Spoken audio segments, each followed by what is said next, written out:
वंदे मातरम प्यारे साथियों, नमस्कार। आज की वीडियो में बात करने वाला हूं दुनिया भर में जो आतंकवाद को लेकर के दोगलापन चल रहा है उस विषय को रखूंगा। साथ ही साथ मैं आपको बताने वाला हूं ग्लोबल एपिथी के बारे में। ग्लोबल एपिथी यानी विश्व भर में कोई भी देश अगर किसी भी क्राइसिस से गुजर रहा होता है, चाहे वो गरीबी को लेकर के हो या पर्यावरण को लेकर के हो या आतंकवाद को लेकर के हो या कोई अन्य जो है मुद्दा हो, लेकिन सरकारें उसके ऊपर ध्यान न दें तो उसी को ग्लोबल एपिथी कहते हैं। ऐसा ही एक क्राइसिस भारत के ऊपर भी है, जो है आतंकवाद। लेकिन आतंकवाद की परिभाषा जो पश्चिमी देश हैं उन्होंने अलग बनाई हुई है और भारत के लिए वो अलग है। मैं आप लोगों को इस वीडियो में एक एक चीज सिलसिलेवार तरीके से बता देता हूं साथियों, बहुत इंटरेस्टिंग ये वीडियो रहने वाली है। सबसे पहले मैं आपको बता देता हूं कि जो दोहरे नियम लागू किए गए हैं उनमें क्या है कि अगर पश्चिमी देशों के ऊपर कोई भी आतंकवादी हमला होता है तो उनका एक नारा है वार ऑन टेरर। लेकिन अगर भारत की बारी आती है तो लॉ एंड ऑर्डर कहा जाता है, यानी शांति बरतने के लिए बार बार कहा जाता है। आप लोग ये जानते हैं। प्यारे दोस्तों, आप एक हमला हुआ था अमेरिका के ऊपर ये भी जानते होंगे, 9/11 का, जो कि ओसामा बिन लादेन के द्वारा किया गया था। ओसामा बिन लादेन ने अमेरिका के ट्विन टावर पर हमला किया था। इसके अलावा और भी कई सारे जो हमले किए गए थे, इसमें विमान का इस्तेमाल किया गया था। मैंने एक वीडियो बना रखी है आपको पूरे इस विषय को समझाने के लिए। अगर आप चाहें तो वीडियो की डिस्क्रिप्शन से उस वीडियो को देख सकते हैं, लिंक दिया हुआ है उसमें। तो यहां पर ओसामा बिन लादेन के द्वारा ये हमला करवाया गया था। हमले के बाद अमेरिका ने सभी देशों से पूछा कि कौन कौन सा देश हमारे साथ है, ये बताओ, हमारे ऊपर आतंकवादी हमला हुआ है। अगर आप हमारे साथ हैं तो ठीक है, अगर आप हमारे साथ नहीं है तो सीधा सीधा आप आतंकवादियों के साथ हैं।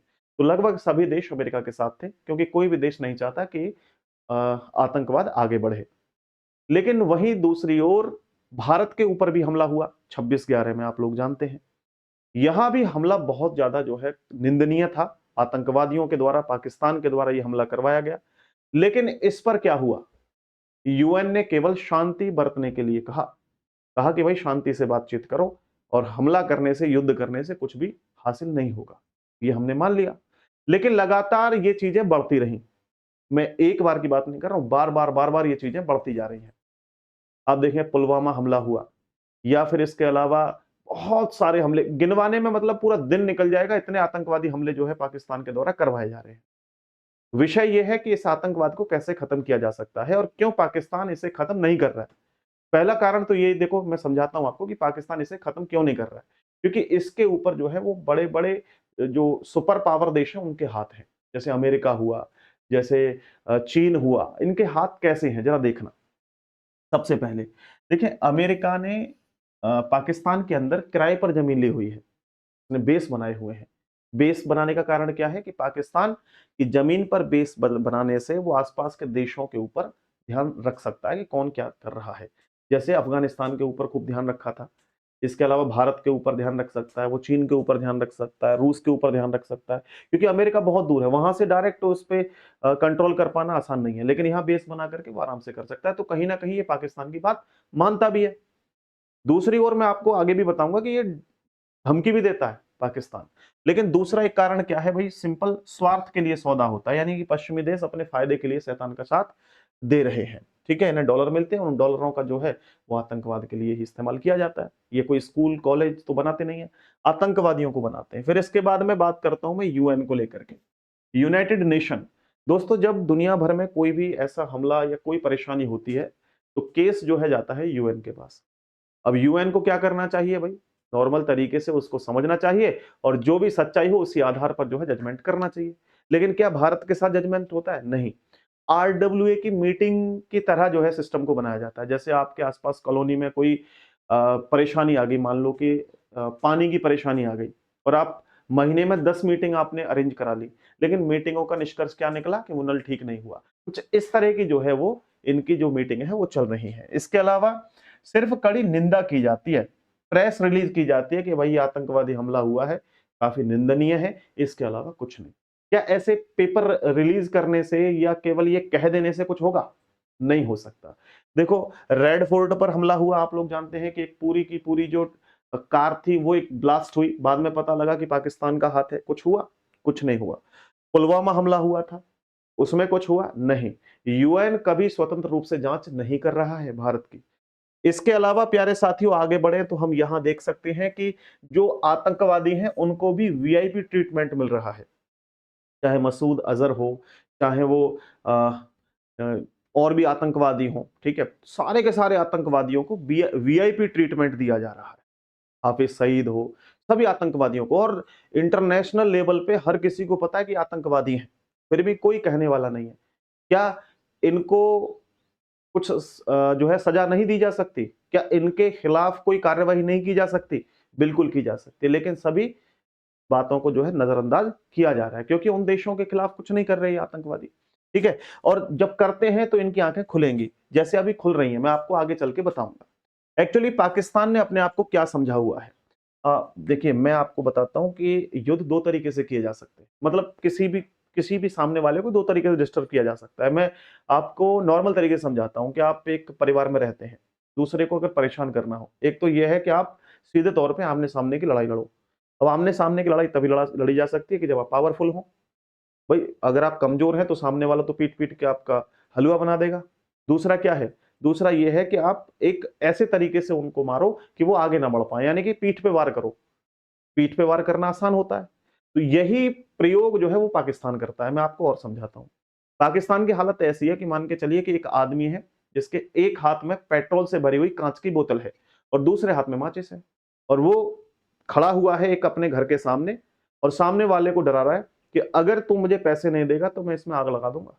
और उसे आग लगाने से पता है कि ये बोतल फटेगी और खुद ही मरेगा और खुद का ही घर जलेगा, लेकिन कहीं ना कहीं सामने वाले को उससे नुकसान होगा कि कांच के टुकड़े उसके घर तक जा सकते हैं, उसको भी उस आग से परेशानी हो सकती है। तो सामने वाला क्या कहता है, चल यार तू इस बोतल को जो है ब्लास्ट मत कर, ले मेरे से पैसे वैसे ले, अपना काम चला। बिल्कुल पाकिस्तान यही हालत में जो है काम कर रहा है। वो नेशनल इंटरनेशनल लेवल पर बार बार उन परमाणु हथियारों की धमकी देता है कि भाई हमें पैसे दो, हमें पैसे की जरूरत है, अगर आप नहीं दोगे तो ये जो आतंकवादी हमारे देश में पनप रहे हैं ना, ये अपना कब्जा कर लेंगे इन परमाणु हथियारों पर, और आगे चल के आपको भी नुकसान हो सकता है। तो अमेरिका भी इसका साथ देता है, और कहीं ना कहीं भारत भी शांत बैठ जाता है थोड़ी देर के लिए, चल यार कहीं ऐसा ना हो कि ये खुद तो मरे और दूसरे को परेशान करे, तो भारत भी शांत है। ये मतलब इसके जो एक तरीके से जो कह सकते हैं ना, जो खाने वाले दांत हैं, दिखाने वाले दांत हैं, वो अलग अलग हैं। अब देखिए, ये आतंकवाद के लिए जो है वो सस्ता जुगाड़ इस्तेमाल करता है, जैसा कि मैंने आपको बताया। अगर आर्मी का इस्तेमाल करे, टैंक का इस्तेमाल करे, है ना, मिसाइल्स का इस्तेमाल करे, तो ये बहुत महंगा पड़ता है। किसी भी देश के लिए युद्ध लड़ पाना इतना आसान नहीं होता जितना बोलना होता है। क्योंकि ये क्या करता है, सस्ता जुगाड़, लो कॉस्ट और हाई डैमेज, यानी आतंकवादियों को जो पढ़े लिखे नहीं होते हैं, पढ़े लिखे भी हों तो वो कहीं ना कहीं कट्टरपंथ के चक्कर में धर्म के प्रति इतना उन लोगों को ब्रेन वॉश कर दिया जाता है कि वो मरने के लिए बड़े आराम से तैयार हो जाते हैं। तो एक अकेला आदमी आएगा और बहुत सारे लोगों को परेशान करके जो है चला जाएगा, परिवारों को उजाड़ देते हैं ये आतंकवादी, ठीक है? आएंगे और भैया जंग तो इनसे लड़ी नहीं जा सकती, ये आएंगे और किसी भी व्यक्ति को डैमेज कर देंगे, कहीं विस्फोट कर देंगे, तो वहां कुछ जो ऐसे लोग हैं जो जो कभी उन्होंने ऐसा सोचा भी नहीं होगा अपने जीवन में, उनके छोटे छोटे बच्चे हैं ना, उनको जो है मार दिया जाता है, उनके परिवार भी जो है कहीं ना कहीं परेशान होते हैं। तो ये जो कहीं ना कहीं हाई डैमेज करते हैं आतंकवादी आकर के, तो इस तरह के आतंकवादियों को भारत में भेजा जाता है, और फिर यहाँ पर ये जो है करतूत इनके द्वारा कराई जाती है। फिर इसके ऊपर एक इसके बड़े भाई का भी हाथ है। वो बड़ा भाई कौन है? बड़ा भाई है चीन। चीन का हाथ क्यों है? चीन का हाथ इसलिए है कि जब भी यूएन कभी कोशिश करता ना स्वतंत्र रूप से कि भैया चलो एक बार हम इनके लिए जो है एक अच्छा सा जो है जजमेंट दे देते हैं, तो ये आकर के अपनी वीटो पावर लगा देता है कि आप ये जो है वो आगे नहीं कर सकते भाई, इस केस को रोक दो यहीं पे, तो ये वीटो पावर लगा देता है। कहीं ना कहीं अपने सुरक्षा कवच से छोटे भाई को जो है गुंडा बनाया हुआ है इसने। बड़ा भाई भी कम गुंडा नहीं है, लेकिन छोटे भाई को भी पूरा गुंडा बना रखा है, और वो छोटा गुंडा बन के बेखौफ घूम रहा है, ठीक है? बाकी सबसे जो महत्वपूर्ण है वो है जो भू राजनीति है, वो भी एक महत्वपूर्ण पॉइंट है। यानी आप लोग जानते हैं कि पाकिस्तान जो चीन है, वो कहीं ना कहीं मिडिल ईस्ट से जुड़ने के लिए एक पाकिस्तान के अंदर होकर के, जो हमारा पीओके वाला क्षेत्र है उस पे भी होकर के एक रास्ता बना रहा है सी पे, क्योंकि चीन के लिए बहुत लाभदायक होगा, और भारत इस पे जो है रोक लगाने की कोशिश कर रहा है। और फिर भारत के और चीन के भी कहीं ना कहीं जो सीमा विवाद है उनको लेकर के, तो ये चाहता है कि मैं पाकिस्तान के रहूंगा तो इनकी आपस में लड़ाई होती रहेगी, ये हमारी तरफ ध्यान नहीं देगा। अन्यथा पाकिस्तान अगर शांति से पड़ जाए तो सीधी सी बात है, भारत का ध्यान चीन की तरफ जाएगा, और फिर चीन को डायरेक्ट जो है उधेड़ना शुरू कर देगा। और चीन नहीं चाहता कि पाकिस्तान को छोड़ करके हमारे ऊपर ध्यान भटके इनका। ये भी एक बड़ा जो है पॉइंट हो सकता है, ठीक है। और अब भारत जो है वो क्या कर रहा है और क्या करना चाहिए, ये विषय भी हम लोग जानेंगे। तो फिलहाल हमें रोना नहीं है, क्या करना है, ठोकना है। लेकिन ठोकना कैसे है जरा देखिएगा। यहाँ पर हमें डोजियर नहीं एक्शन लेना है। न्याय की भीख मांगना बंद करना होगा, क्योंकि अगर न्याय की हम भीख मांगते रहेंगे तो हम जंगल में शिकार नहीं कर सकते, ठीक है। डू नॉट रिलेंट, यानी अब सबूतों की फाइल नहीं, मिसाइल बोलती है। यानी दोस्तों जब तक हम सबूत दे रहे थे, लेकिन क्या हो रहा था उन सबूतों का, कुछ नहीं, फाइल में बंद होकर के रखे जा रहे थे। तो अब भाई ऐसे काम नहीं चलेगा, अब मिसाइल का इस्तेमाल हमें करना होगा। आत्मनिर्भर सुरक्षा, अपनी लड़ाई खुद लड़नी होगी। जैसे मैं आपको एक बात बताऊं कि अगर जंगल में शेर को रहना है, जंगल में अगर शेर को रहना है तो शिकार उसे खुद करना होगा। वो इंतजार में बैठा रहे कि कोई शिकार करके मुझे दे दे, तो क्या कोई दे देगा शेर को शिकार करके? नहीं दे सकता। तो अगर जंगल में रहना है लंबे समय तक, शिकार खुद करना होगा, ठीक है। तो घर में घुसकर मारेंगे, और जैसा कि हमने मारा भी है, आप लोग जानते हैं, ठीक है।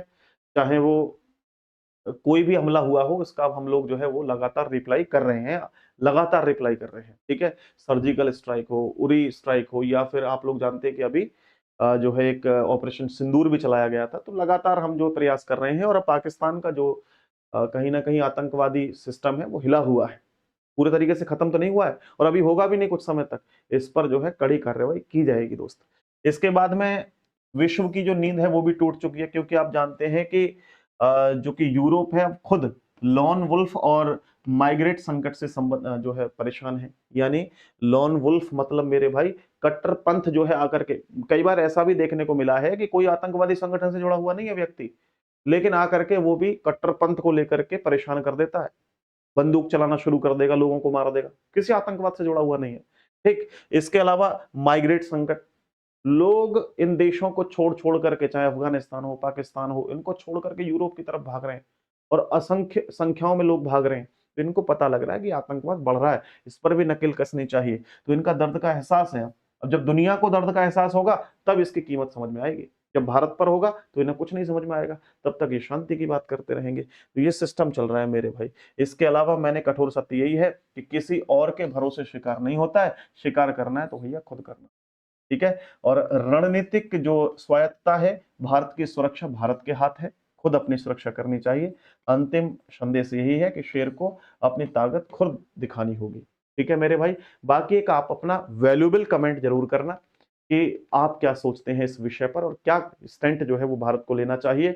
बाकी अगर आप वनडे कॉम्पिटिटिव एग्जाम की तैयारी कर रहे हैं, चाहे आरआरबी ग्रुप डी का एग्जाम हो, चाहे यूपी पुलिस कांस्टेबल का एग्जाम हो, तो हमने मात्र 199 रुपए में आरआरबी ग्रुप डी और 199 रुपए में 299 रुपए में यूपी पुलिस कांस्टेबल, ये बैच आपके लिए अनाउंस किए हुए हैं। तो आप जाइए कंपटीशन गुरु एप्लीकेशन से इन बैचेस को ले सकते हैं। बहुत ही शानदार तरीके से, जबरदस्त तरीके से आपको पढ़ाया जाएगा, जो कि आपके लिए बहुत ज्यादा यूजफुल होगा। इसमें e book, class notes, hand written notes, test series सब फ्री है, और लाइव क्लासेस, रिकॉर्डेड क्लासेस, 2 साल की वैलिडिटी है, ठीक है दोस्तों। नमस्ते, बहुत बहुत धन्यवाद। ऐसे वीडियोस देखने के लिए चैनल को सब्सक्राइब करें, वीडियो को शेयर करें, ठीक है।